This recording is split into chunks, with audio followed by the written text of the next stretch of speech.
The 6 habits no one sees from Japanese tea masters to burn fat while staying calm. The alarm at 6:30 a.m. felt like violence. Sarah opened her eyes in her San Francisco apartment and immediately wanted to close them again.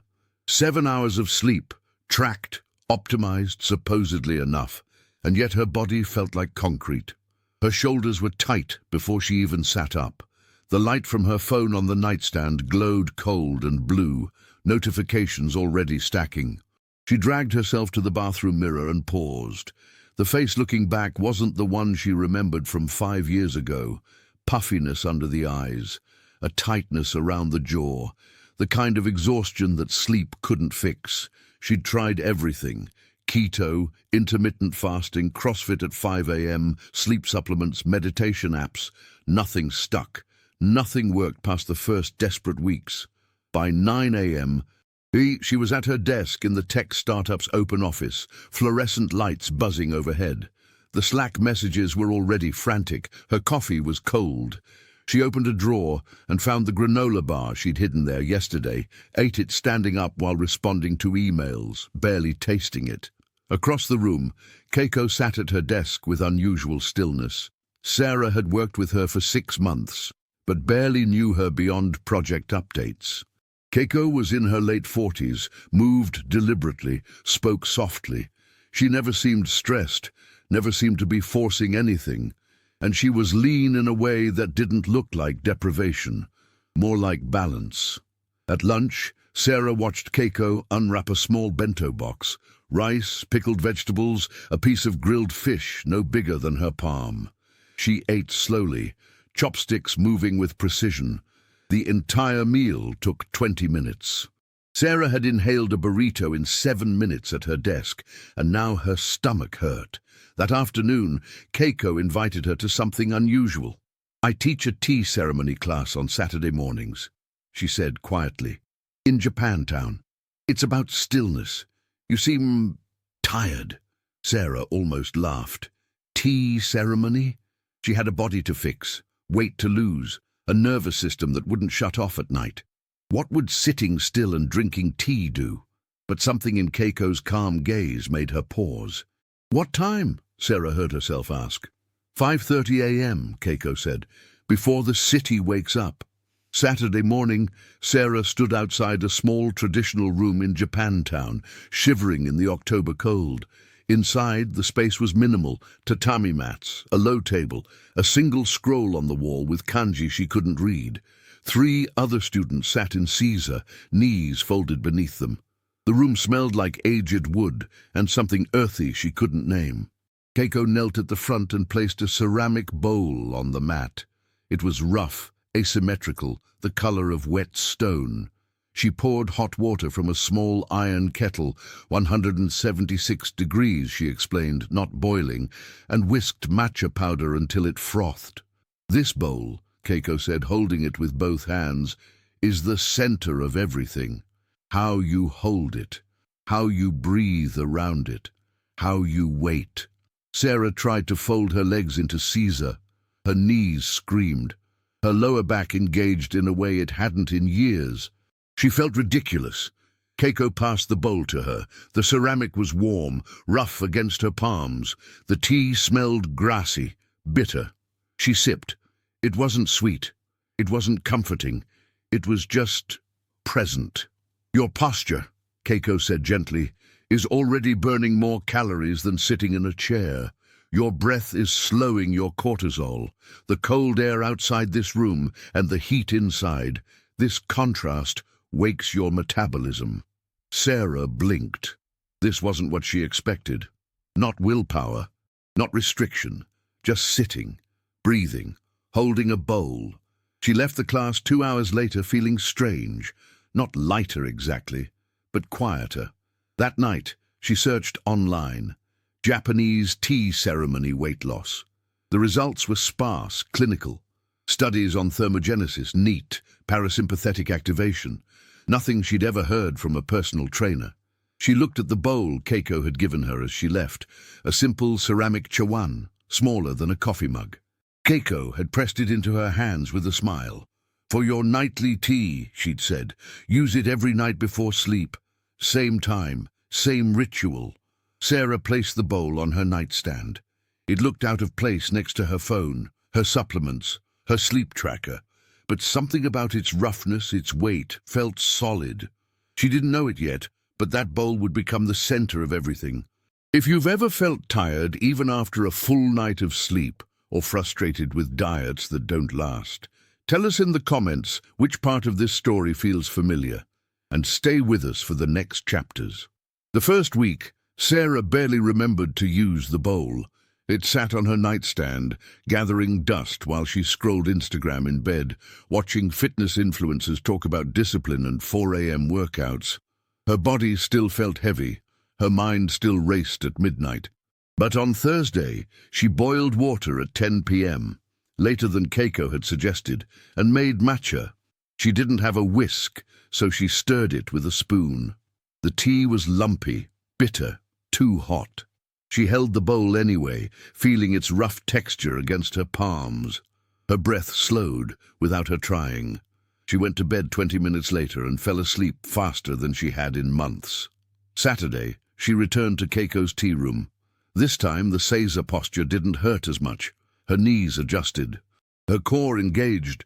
Keiko moved through the ritual with the same deliberate slowness, folding a cloth 17 times, rotating the bowl with millimeter precision, pouring water as if the kettle weighed nothing. "In Japan," Keiko said, "we don't see the body as something to fight. We see it as something that responds to rhythm, to temperature, to environment." Sarah thought about her apartment. Cluttered, overheated, filled with artificial light. Her fridge stocked with Greek yogurt, protein bars, diet soda. Her mornings frantic, caffeinated, loud. "What if I can't change everything?" Sarah asked. "You don't need to," Keiko said. "Change one thing, the rest follows."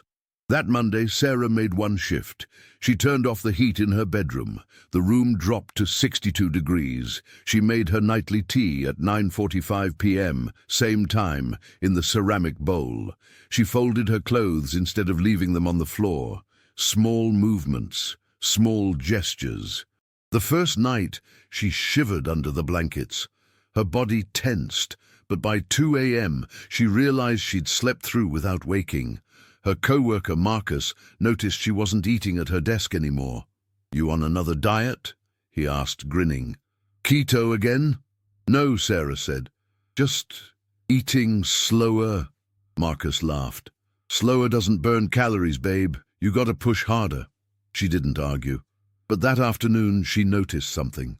She'd eaten a small bowl of rice, vegetables and salmon, no bigger than her palm, and felt satisfied for hours, not stuffed, not starving, just enough. At her next doctor's appointment, Dr. Patel reviewed her labs. "Your cortisol is still elevated," she said, frowning at the screen. "Are you managing stress, sleeping?"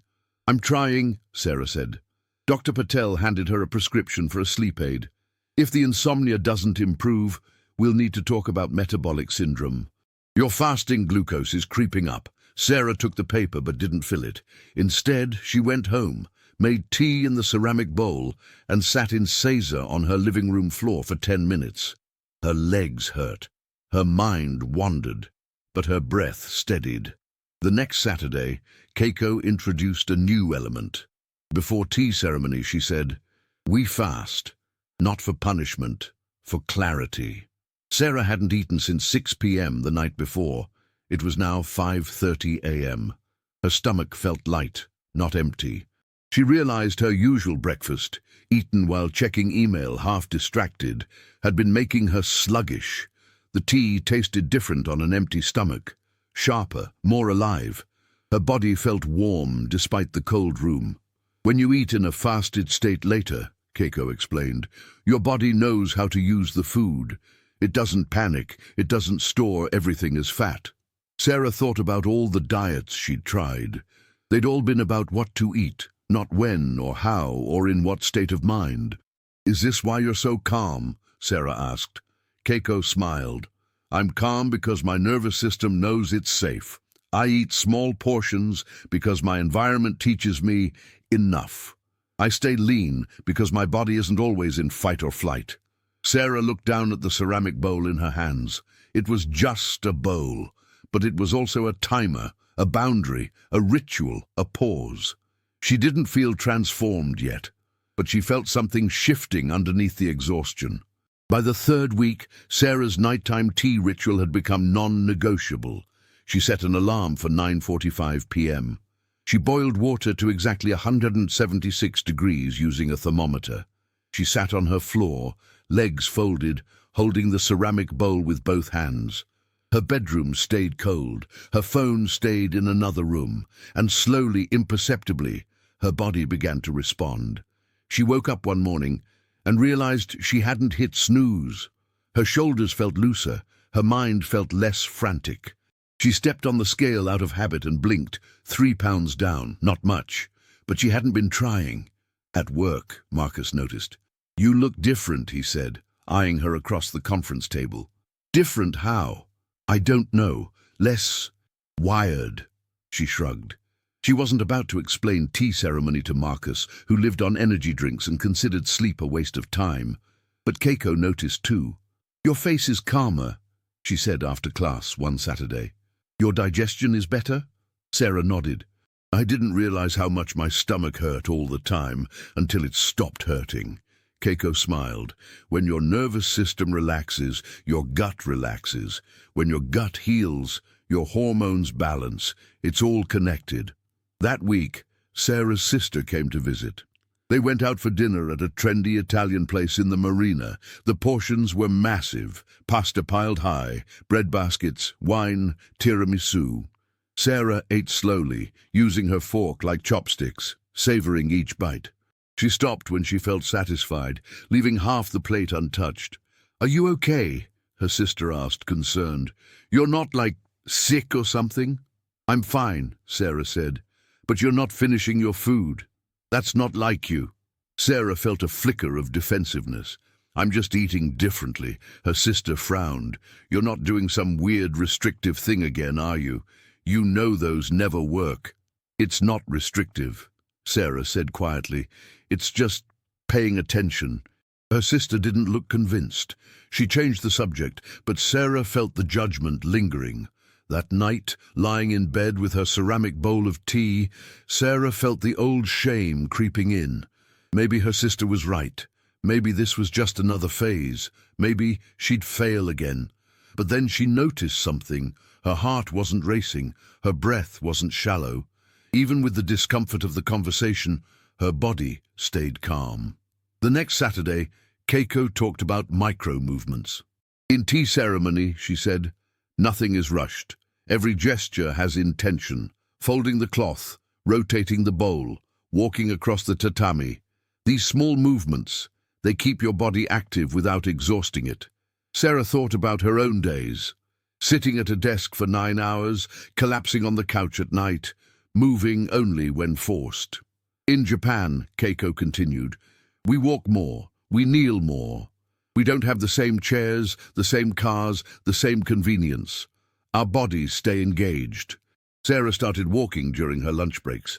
Not power walking, not jogging, just slow, deliberate steps around the block, noticing the temperature, the light, her breath. She started folding her laundry with the same precision Keiko used with the tea cloth. She started washing dishes slowly, feeling the water, the texture of the sponge. Marcus caught her standing at her desk one afternoon, shifting her weight from foot to foot. "What are you doing?" he asked, laughing. "Just moving," she said. "You're so weird now," he said, shaking his head, but there was something in his voice, not quite mockery, maybe curiosity, maybe envy. That night, Sarah made her tea and sat in Caesar on her living room floor. The ceramic bowl felt familiar now, like an old friend.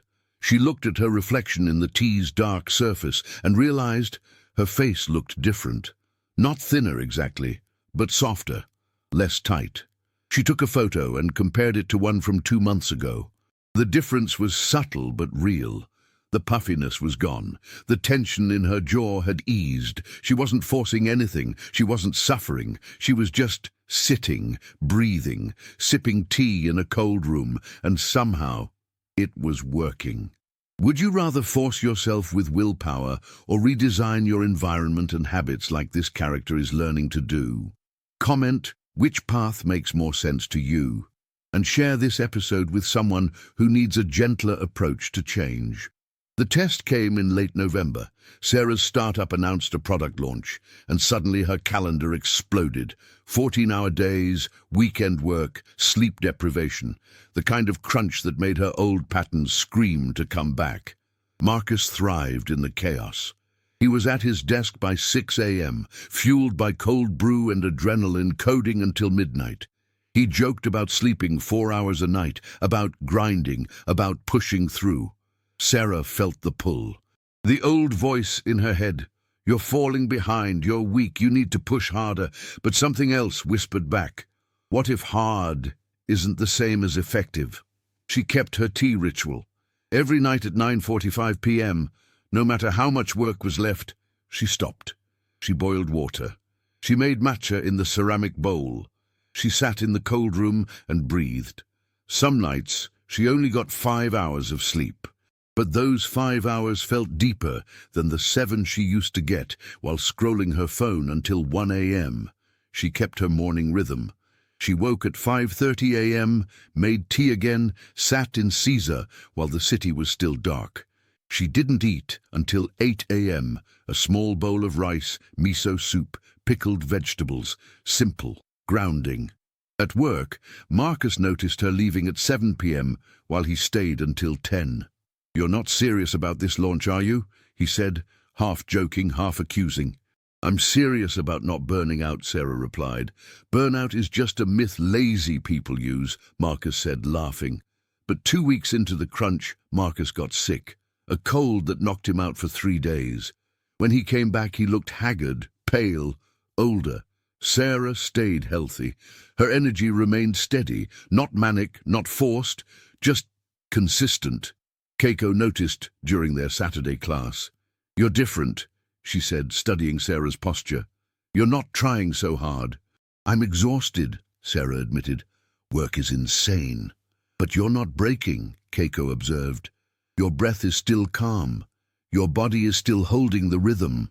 Sarah realized it was true. She was tired, yes, but she wasn't falling apart. She wasn't binging late at night. She wasn't waking up at 3 a.m. with her heart racing. "What changed?" Sarah asked. "Your nervous system trusts you now," Keiko said simply. "You taught it that rest is safe, that enough is enough, that calm is possible even in chaos." The week before the launch, Sarah had a follow-up appointment with Dr. Patel. She'd almost forgotten about it. Dr. Patel pulled up her labs and paused. "Your cortisol is down," she said, surprise in her voice. "Significantly. Your fasting glucose is back in normal range. Your inflammatory markers, these are good." Sarah felt something loosen in her chest. "What did you do?" Dr. Patel asked. "New medication, new program." "I drink tea," Sarah said. "I sit in a cold room. I eat small portions. I breathe slowly." Dr. Patel looked skeptical. "That's it?" "That's it." The doctor studied her for a long moment. "Well, whatever you're doing, keep doing it. Your body is responding." That night, Sarah made her tea and cried, not from sadness, from relief, from the realization that she'd been fighting her body for years when all it needed was rhythm, structure, safety. The ceramic bowl felt warm in her hands. She looked at it, the rough texture, the asymmetry, the simplicity, and understood what Keiko had been trying to teach her all along. This wasn't about willpower, it was about environment, about the container you build around your life. The launch happened. It was successful. Marcus got promoted. He celebrated with late-night drinks and talked about grinding harder for the next quarter. Sarah went home, made tea, and sat in Caesar on her living room floor. She'd lost 9 pounds. But more than that, she'd found something she didn't know she'd been missing. The ability to feel at home in her own body. 3 months into her tea ceremony practice, Sarah woke up one Saturday morning and realized she couldn't remember the last time she'd felt anxious about food. Not the calories, not the portions, not the fear of falling off the wagon. She sat on the edge of her futon. She'd replaced her Western bed with a Japanese-style one that she rolled up every morning, and traced the thought back. When had it shifted? It wasn't a single moment. It was cumulative. The cold bedroom teaching her body that discomfort was temporary. The Seiza posture activating muscles she'd ignored for years.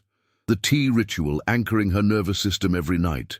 The fasted mornings letting her body access stored energy without panic. She thought she needed more discipline, more restriction, more force, but what she'd actually needed was less. Less stimulation, less chaos, less fighting. That morning at Keiko's tea room, Sarah asked the question she'd been circling for weeks. "Why does this work?" she said. "I've tried everything: keto, Whole30, intermittent fasting, CrossFit, Pilates, therapy, meditation apps. Nothing stuck. But this is sticking." "Why?" Keiko set down her tea bowl and looked at Sarah with a gentleness that made her chest ache. "Because you're not trying to fix yourself anymore," Keiko said. "You're building a life where the right choice is the easy choice." Sarah felt tears prick her eyes. "All those other programs," Keiko continued, "they asked you to fight, to override your biology, to force willpower against an environment designed to exhaust you. But willpower is finite. Environment is constant." Sarah thought about her apartment now. The cold bedroom, the minimal kitchen, the ceramic bowl on her nightstand, the futon she folded every morning, the single scroll on her wall with kanji that meant enough. She thought about her routines.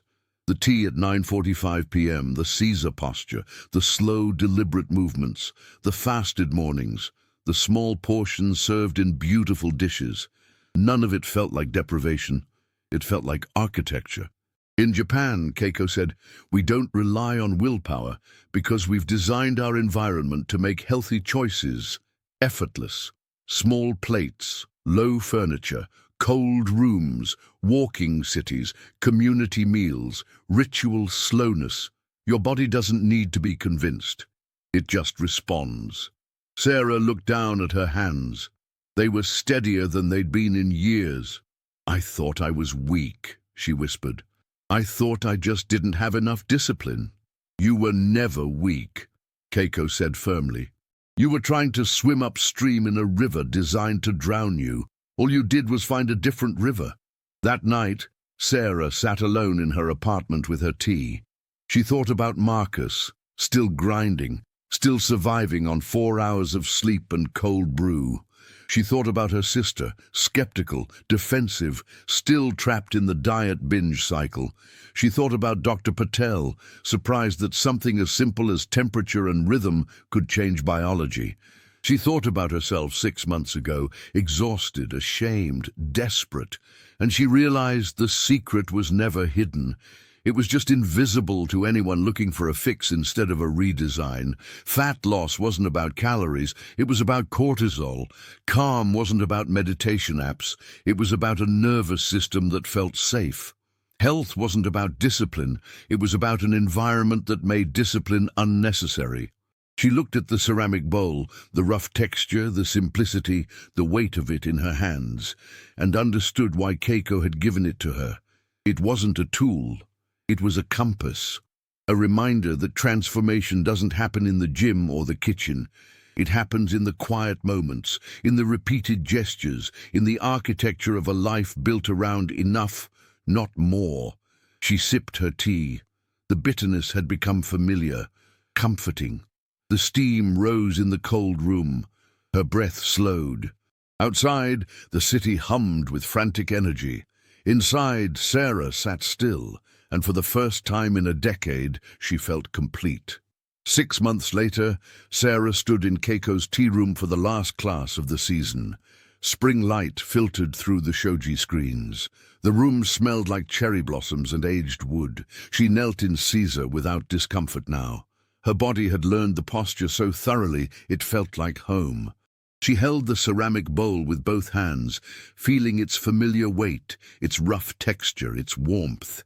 Keiko poured tea and smiled. "You look like yourself now," she said softly. Sarah didn't need to ask what that meant. She knew. The tightness in her face was gone. The puffiness around her eyes had disappeared. The permanent tension in her shoulders had released. She'd lost 17 pounds.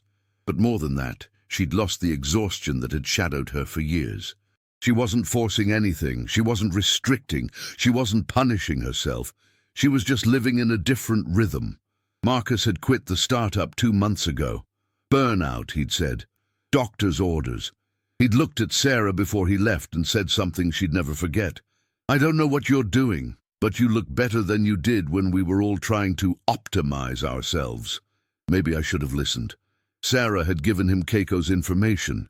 She didn't know if he'd go, but she hoped. Her sister visited again in April.